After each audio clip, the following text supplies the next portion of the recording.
السلام علیکم ویورز۔ آج کا ہمارا ٹاپک ہے حمل کا چوتھا مہینہ۔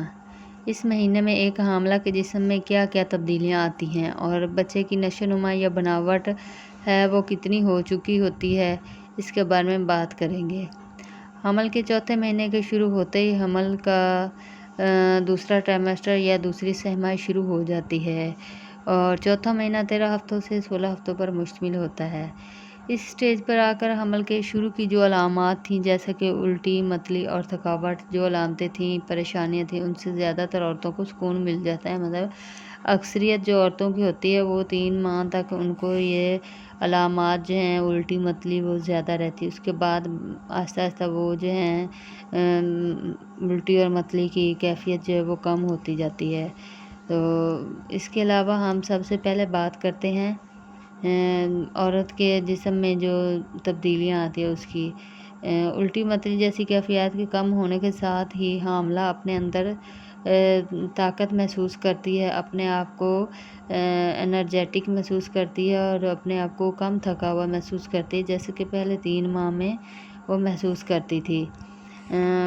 ویزیبل بیبی بمپ مطلب حاملہ کی بچہ دانی اب بڑھنا شروع کر دیتی ہے کیونکہ بچہ اندر بڑھ رہا ہوتا ہے، اس لیے چھوٹا سا بیبی بمپ محسوس ہونا شروع ہو جاتا ہے کہ پیٹ بڑا ہوا محسوس ہوتا ہے۔ اسی طرح جو ہے بریسٹ کا جو سائز ہے وہ بڑھنا شروع ہو جاتا ہے، چھاتیاں بڑھنے شروع ہو جاتی ہیں اور سخت محسوس ہوتی ہیں۔ ایپیٹائٹ انکریز مطلب جو بھوک ہے وہ بڑھنے لگ جاتی ہے، محسوس ہونے لگ جاتی ہے۔ پہلے 3 ماہ کے اندر الٹی کی وجہ سے بھوک لگتی نہیں تھی یا بہت کم لگتی تھی، تو اب وہ الٹی کم ہو گئی ہے تو اب بھوک لگنا شروع ہو جائے گی۔ سکن چینجز مطلب ہارمونز کی تبدیلی کی وجہ سے کچھ عورتوں میں پریگننسی گلو آ جاتا ہے، مطلب ان کی جو رنگت ہے وہ نکھر جاتی ہے، ان کے کلر جو ہے وہ صاف ہو جاتا ہے، جبکہ اس کے برعکس کچھ عورتوں کا رنگ جو ہے وہ گہرا ہونے لگ جاتا ہے، ان کے جسم پہ گہرے رنگ کے نشان یا چھائیاں بننے لگ جاتی ہیں اور اس طرح ان کی رنگت جو وہ گہری ہو جاتی ہے، سانولے کلر کی طرف یا کالے رنگ ہو جاتے ہیں ان کے۔ اب اس کے بعد ہم بات کرتے ہیں کہ بچے کی ڈیولپمنٹ پر، مطلب بچے کے کیا کیا اعضاء بن جاتے ہیں اور کتنا چوتھے مہینے میں کیا کیا بنتا ہے۔ تو چوتھے مہینے کے آخر پر آپ کے بچے کا سائز جو ہے وہ ایک ناشپاتی یا ایووکاڈو کے برابر ہوتا ہے اور 4.5 سے 5 انچی جو ہے وہ لمبا ہوتا ہے۔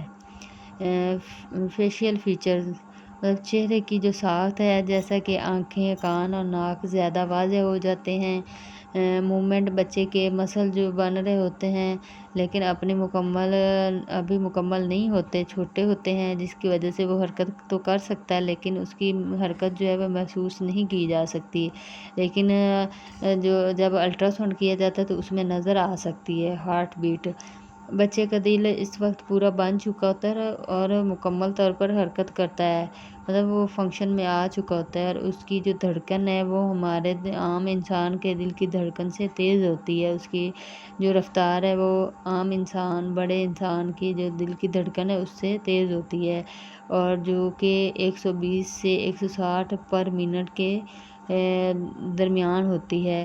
مطلب 120 سے 160 کے درمیان اگر ہوگی بچے کی دھڑکن، دل کی دھڑکن، تو وہ نارمل ہوگی۔ اس کے علاوہ بچے کی انگلیوں کے ناخن اور بال بھی آنا شروع ہو جاتے ہیں اور سانس لینے کی کوشش بھی شروع کر دیتا ہے۔ اب آتے ہیں کہ کیا کیا کام ہمیں چوتھے مہینے میں کرنے چاہیے۔ تو پہلے نمبر پہ تو وہی جیسے پہلے شروع سے بتایا جا رہا ہے کہ بیلنس ڈائٹ کھانی ہے، ہر خوراک اچھی رکھنی ہے اپنی، ساتھ فولک ایسڈ کا استعمال۔ اب جیسے 3 ماہ پورے ہو گئے ہیں تو اب ساتھ آئرن کا بھی استعمال شروع کر دینا چاہیے۔ ایکٹیو رہنا ہے، چلتے پھرتے رہنا ہے، روٹین کے کام کرنے ہیں اور پانی کا زیادہ سے زیادہ استعمال کرنا ہے۔ اس کے ساتھ ہی آپ کے جو اپنی لیڈی ڈاکٹر کے پاس روٹین چیک اپ کے ڈیز ہوتے ہیں جو آپ نے فالو اپ کرنا ہے وہ لازمی کرنے ہیں اور جو ہے بس اپنے کھانے پینے کا خیال رکھنا ہے، خوش رہنا ہے۔ امید ہے آپ کو میری ویڈیو پسند آئے گی۔ اللہ حافظ۔